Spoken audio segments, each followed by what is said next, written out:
Grande parte dos empresários no setor de comércio vem de micro e pequenos negócios, né? Que teriam a força de trabalho dos funcionários suprimida em 25% e custos que aumentariam em 40%.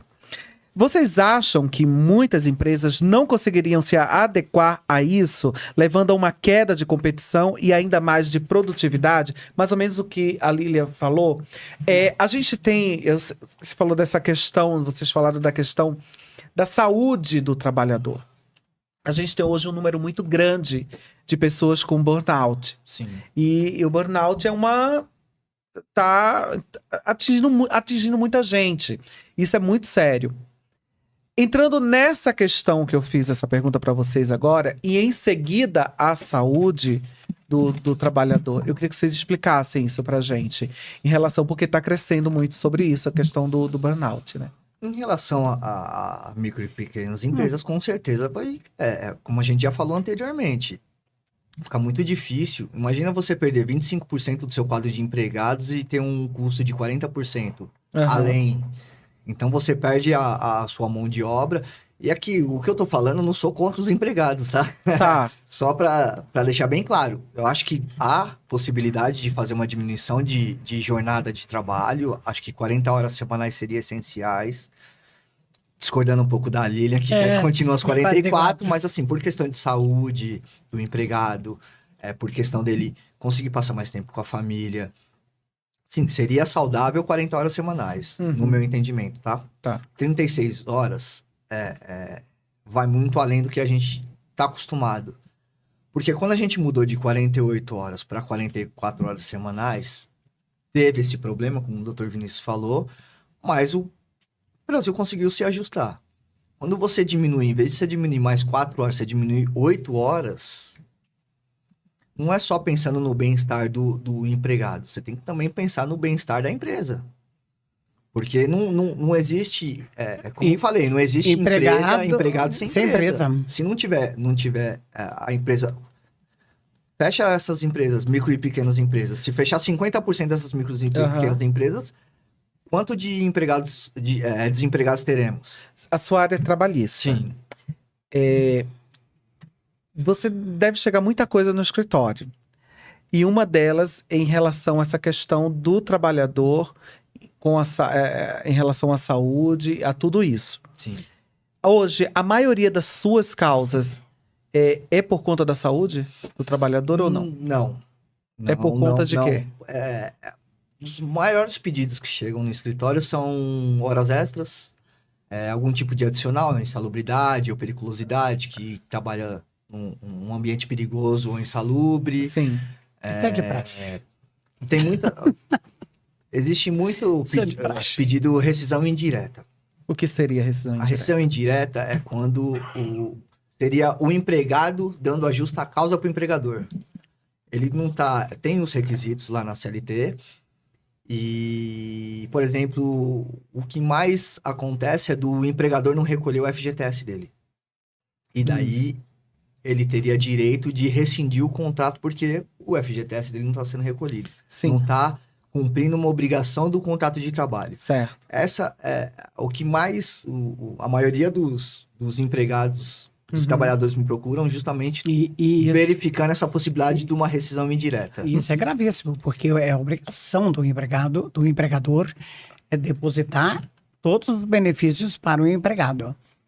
Quando ele falha com é muito grave o problema. Graças a Deus, eu nunca tive uma ação dessa em meus 60 anos de noite e com muitos funcionários. Nunca deixei de depositar centavo para o meu funcionário. Maravilha. E questão de doença ocupacional também. Doença ocupacional, burnout, desculpa.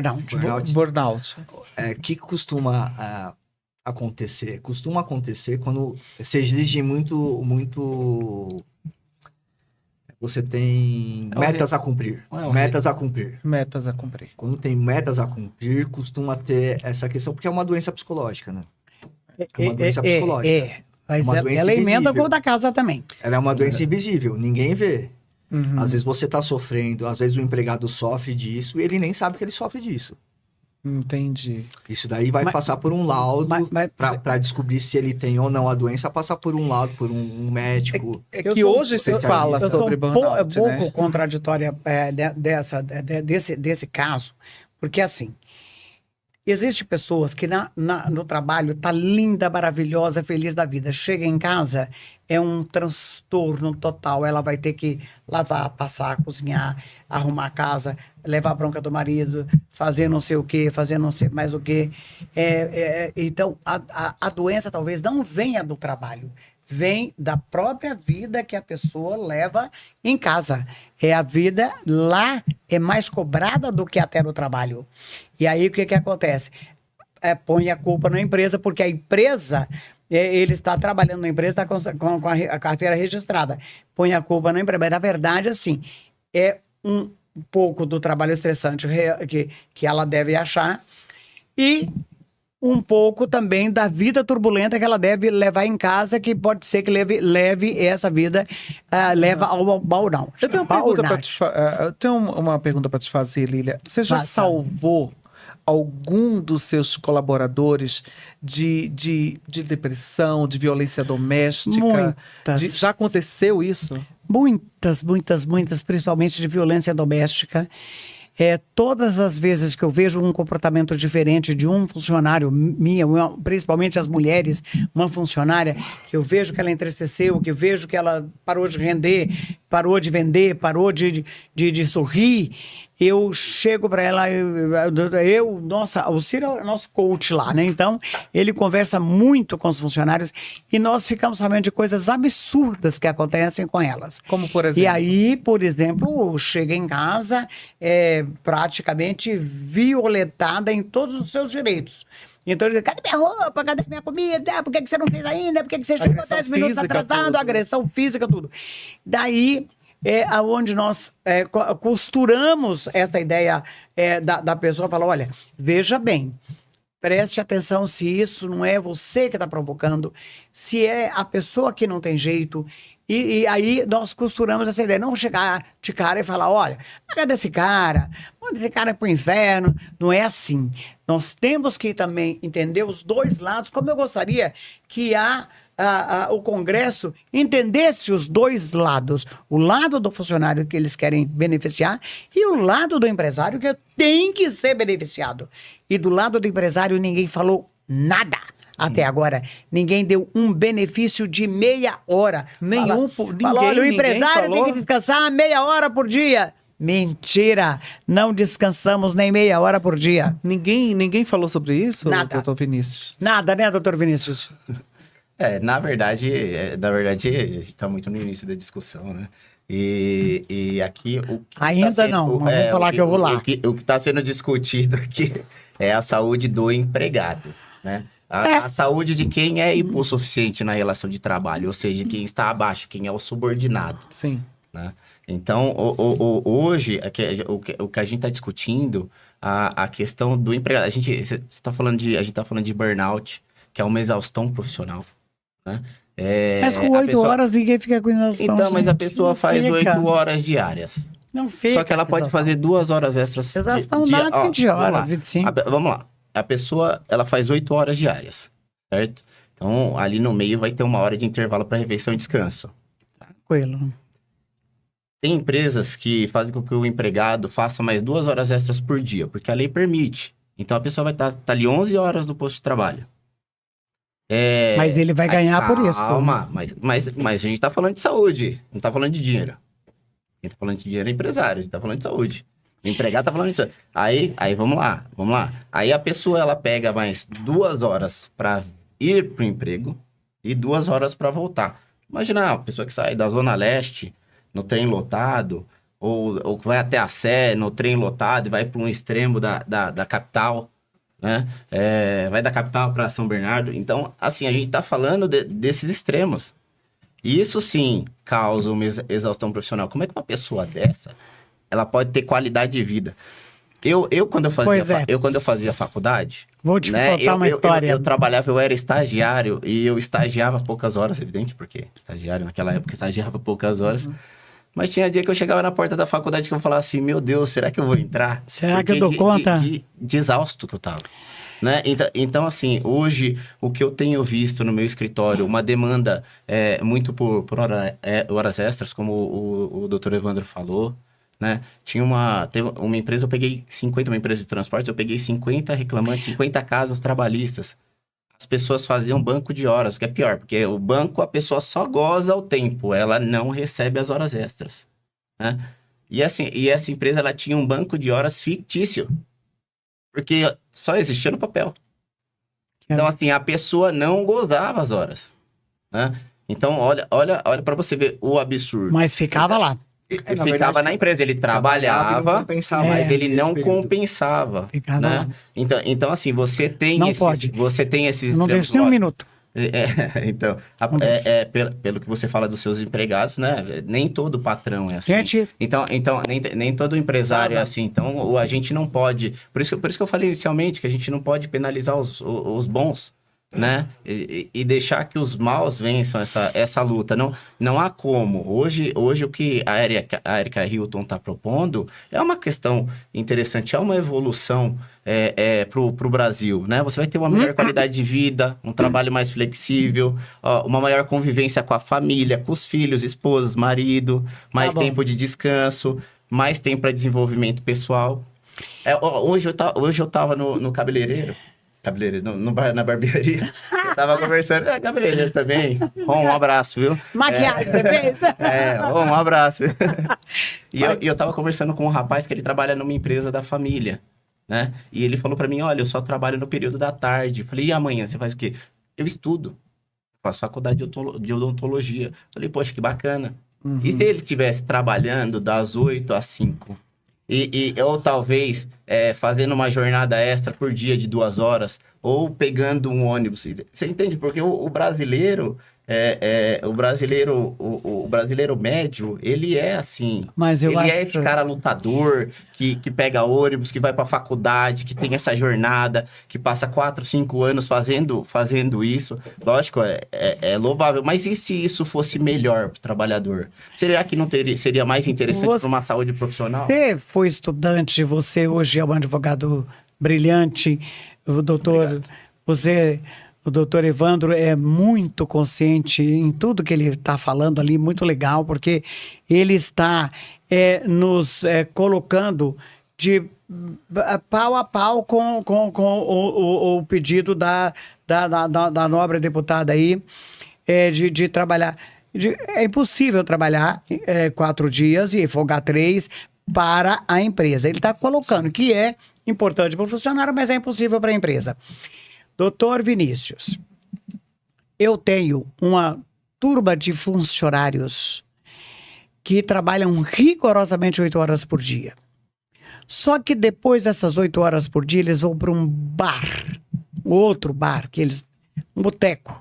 Juntam todos lá e ficam lá até meia-noite, 1 hora, 2 horas, 3 horas da manhã, 4 horas da manhã, bebendo. Aí vão para casa trêbado, chega em casa, levanta para vir trabalhar no outro dia, que é o outro dia ainda, porque eles trabalham até X horas, vão... Quer dizer, isso então não dói a cabeça, não dá problemas em casa e etc e tal. A culpa não é da empresa. Você pode ter certeza, 90% não é culpa da empresa. 8 horas não dá para matar ninguém de trabalhar. Não dá para dar burnout. Como é que chama esse negócio aí? Burnout. Tô aqui vendo as perguntas. É uma espécie de loucura, assim, que as pessoas chegam pro médico. Para vocês entenderem o que é isso. É uma espécie de loucura que a pessoa chega pro médico e fala, eu não tô bem, eu tô passando mal, eu não tô entendendo mais, eu não tô lembrando mais, aí o médico dá um atestado de 15 dias pra ele curar da... Burnout. Não é assim.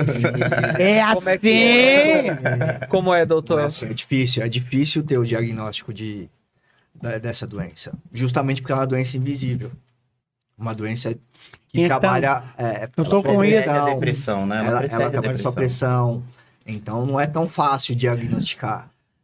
Hoje eu sou uma pessoa diagnosticada com ansiedade. Sou diagnosticada com síndrome do pânico. sou diagnosticada com mais um negócio aí. E eu nunca faltei um dia de trabalhar. Tomo frontal todos os dias, tomo Stilox todos os dias, tomo um monte de remedinhos para pressão, para isso, para aquilo, para colar e tudo mais tal. E não perco um dia de trabalho, nada impede. Você querendo trabalhar, querendo vencer, querendo lutar, não querendo faltar no seu trabalho, nada te impede. Mas às vezes é mais do que... não é só ir ao trabalho. É algo psicológico do empregado. Então, não dá para saber. O médico, ele passa por um psiquiatra. Ele que vai identificar se realmente ele tem a doença, se não tem. Então, é um médico especialista sobre aquele tipo de assunto. É muito difícil. Mas quando... É bem complicado. Quando o senhor... Eu estava vendo alguns recadinhos aqui, a gente tá recebendo. Doutor, mas quando o senhor fala que não é assim, não é bem assim... Porque já teve que lidar com casos como esse? Não, assim, o que eu falo que não é bem assim, de chegar e ir no médico, passar e pegar 15 dias, não é qualquer médico que vai diagnosticar que tenha esse tipo de doença. É um especialista. Então, você vai ter que... Primeiro que a maioria... Claro, não sei se a empresa da senhora paga convênio médico para os seus funcionários, mas a maioria das empresas não pagam. A não ser que esteja previsto lá na convenção coletiva, que os sindicatos fazem acordo para que o funcionário receba, eles passam pelo SUS. E nem sempre ser atendido pelo SUS é rápido. Então, ele vai passar pelo SUS, vai passar numa UPA, numa OBS, vai verificar, tô doente, mas tá bom, que doença do quê? Então, ele vai ter que passar no especialista, ele passa no clínico geral, o clínico geral vai encaminhar ele para um especialista, ou no caso, um psiquiatra. Até ele passar nisso, ele já tá doente, já saiu da doença, já voltou da doença. Não é simples de diagnosticar. Diagnosticar, entendi. Então, assim, só para as pessoas entenderem. É um diagnóstico dificílimo, E porque não é visível. Não. Sim, justamente. Não é fácil. A gente sabe que não é um processo muito fácil, assim, realmente. E é bom se eu explicar sobre isso, porque tem muita gente em casa que deve estar passando por esse problema e não sabe como chegar para resolver. Né? Tenta, ou vai para o trabalho muitas vezes doente, ou nem sabe. Ou nem sabe o que está se passando. Vai doente para o trabalho, fica tentando, protelando aquilo, até poder se cuidar, porque também não tem um patrão que entenda que entenda isso. É justamente isso. Se tivesse uma escala 4x3, ele poderia ir na sexta no médico. Mas ele pode ir no médico. Doutor Vinícius! Doutor Vinícius! É justamente, é para isso que serve a lei. Serve É para isso, e conseguiram chegar no espírito da lei.